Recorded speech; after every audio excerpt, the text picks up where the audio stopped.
逐当的4月22是世界地球日，今年的主题是地球日，呼吁全世界人都爱同齐来支持再生能源。环境部伫4月份卖办3场甲环境议题，佮有再生能源有关系活动，那么做伙来了解。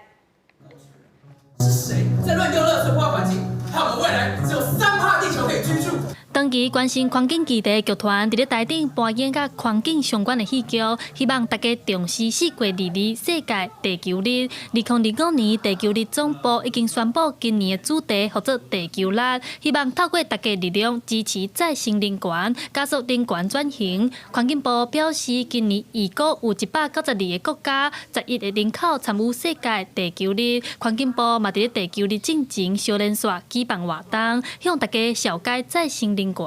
我们有邀请到各个再生能源，然后来摆摊。那民众在实际上参与的话，就可以体验所谓的再生能源包括哪些。我们有风电、有太阳光电，还有小水力发电，能够了解说，其实再生能源是怎么样的原理去发电，那它到底对环境有什么好处？ 根据行政院的报告，伫咧核三独一了后，台湾2025年发电的结果，燃煤占29%，燃气占52%，再生能源占16%，其中再生能源以太阳能48%，风力发电占11%，这两项占上多。虽然再生能源的数量有豆豆增加，不过有民团指出，目前再生能源16%的比例，和原先经济部锁定的20%也有落差。 政府在推动再生能源，连续6年是年年的目标跳票了，所以在这样的情况底下，我们也呼吁经济部让企业的角色也可以参与进来，